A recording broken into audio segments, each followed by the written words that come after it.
Dr. Nair, fellow panelists, ladies and gentlemen, a very good afternoon to all of you.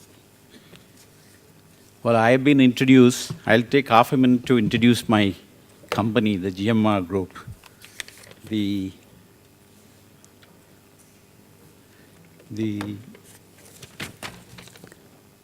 GMR is an infrastructure major in India with interest in airports, urban infra, highways, and power sector. We forayed into airport sector 6 years ago, and by now we have grown to be the world's 5th largest private airport company. We have invested $4.2 billion in 3 operating airports at Delhi, Hyderabad, and Istanbul.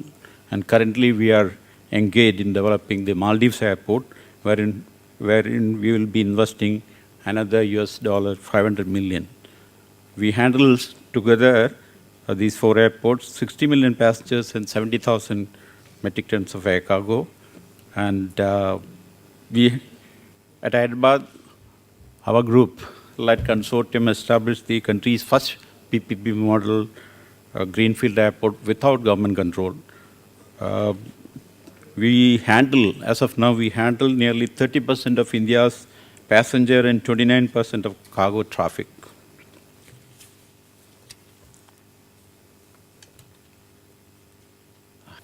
We are one of the beneficiaries of the post-liberalization policy reforms in India.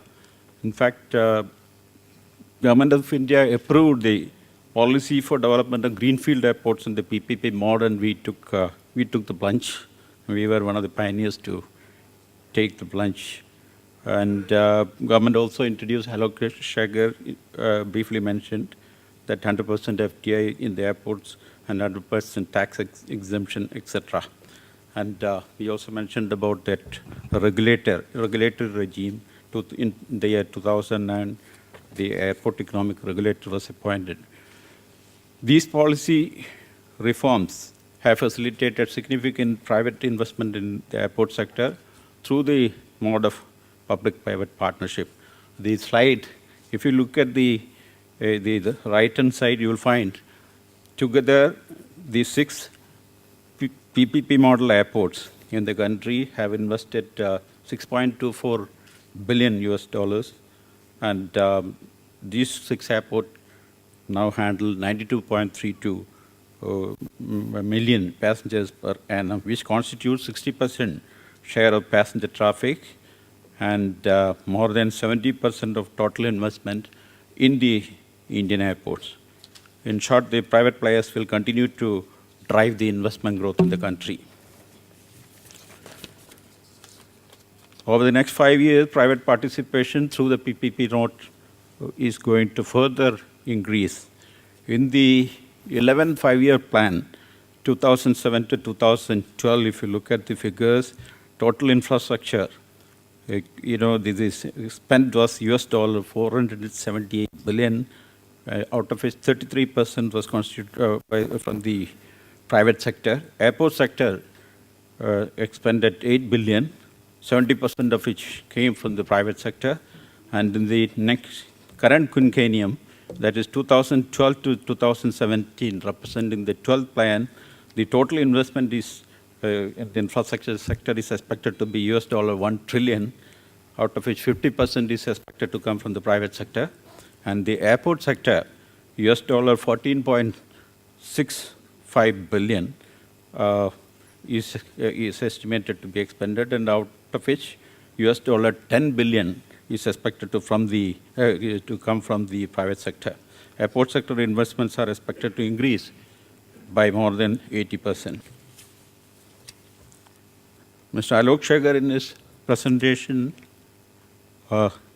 briefly mentioned about the 14 airport for which Government of India have given the in-principle approval, greenfield airports. Here is the list, which those of you want to make use of it. And then these 14 greenfield airport for which in-principle approval have been accorded by the government offers ample opportunities for investments. And they are in various stages of development.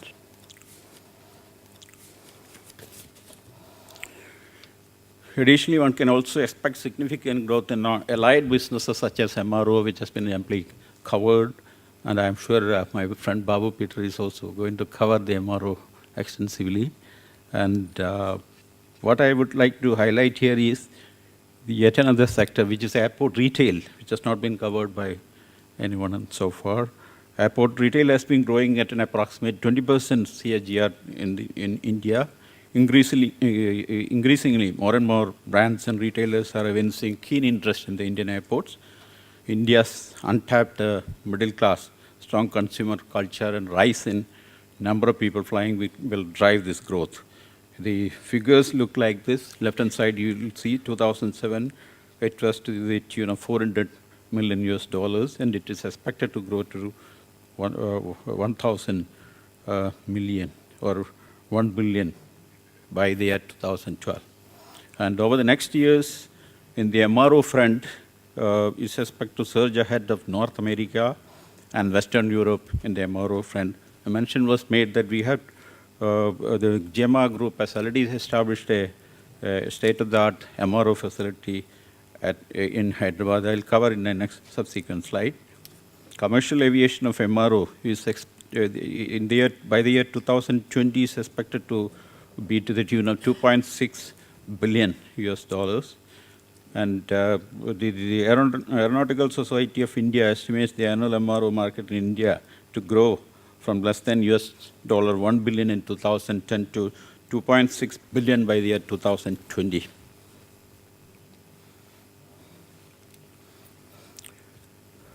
Here is the largest, the GMR, the largest airport developer. I made a mention of, that we have taken the initiative to set up an MRO at Hyderabad in collaboration with the Malaysian Aerospace Engineering.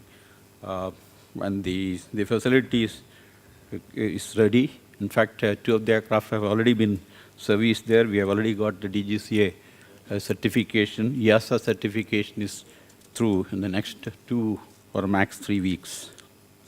And we have the capability to undertake MRO, airframe MRO services for all types of aircraft. This is how the market share, the pie chart looks of the MRO market in India. And regional market scenario is further explained in terms of the private airlines operating in the country.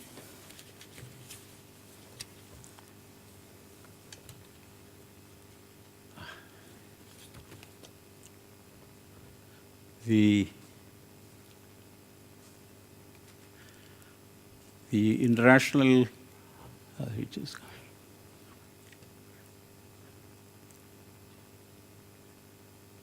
the international investors and experts are expected to play a vital role in India's airport sector development. In fact, when we started off or took the plunge and entered the airport business in India, we tied up ourselves with Fraport and Malaysian Airport Holding Bharat. And I think that's the case going to be with reference to all those 14 airports, list of which I just showed a little while ago. And so there is a huge opportunity lying there. And the expertise in airport development and operations, there is a dire need for trained manpower in niche areas, particularly like, for instance, airport planning, master plan development, and things like that.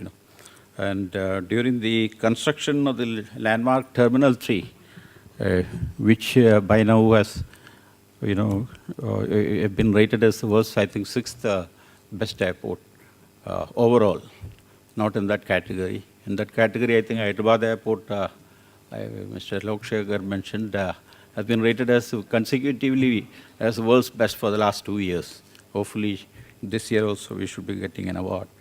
And so there's going to be a huge skill deficit in the niche areas, where again there is a huge opportunity. And there is scope for partnership opportunities in my view, for establishing ancillary industries. Like, for instance, if you take a simple item like trolley, baggage trolley, the requirement of 126 airports in the country, out of which 80 odd are operational, is huge. I don't see any reason why a unit cannot be, at the moment it's all being imported. I don't see any reason as to why an ancillary, an industry cannot be established in collaboration with an Indian party. And that's true of other items like X-ray baggage, security screening, X-ray system, inline baggage screening system, this whole lot of ramp handling equipment that has been mentioned a little while ago, etc. So there are opportunities in all these areas. Given the advancement of technology and scope of innovation, one could legitimately expect the need for inflow of international investments within the airport sector. And India is a huge market. I think I should take also a minute to cover the opportunity lying in the hospitality sector. Commercial development at airport envisages development of an alternate commercial hub right in the heart of the national capital region. At Delhi, we have been in the concession agreement, we have been allowed to develop, commercially develop approximately 250 acres, out of which we have harnessed so far only 45 acres. And here is in that 45 acres, 11 star hotels have already been, it is in various stages. Some of them are going to be commissioned in the next couple of months even. And there is, again, huge opportunity for the remaining when we monetize the remaining part of the land. And that's an area where I would invite prospective entrepreneurs to look at and then come to India. For developing all these facilities in the hospitality district, we have been providing an array of services, including like electricity, water, and whole lot of we facilitate even getting the clearances and things like that. So yet another opportunity is there. General aviation is another area where there is huge potential and opportunity. In fact, at IGI Airport, we are in the process of establishing a facility, a state-of-the-art facility exclusively for general aviation. And these are all areas where we can join hands. In conclusion, I would say that civil aviation in India has seen vast changes during the last decade, as Alok rightly pointed out. The civil aviation sector is there to grow in the country, and there are huge opportunities lying in the country. So please harness it. Thank you for your patient hearing.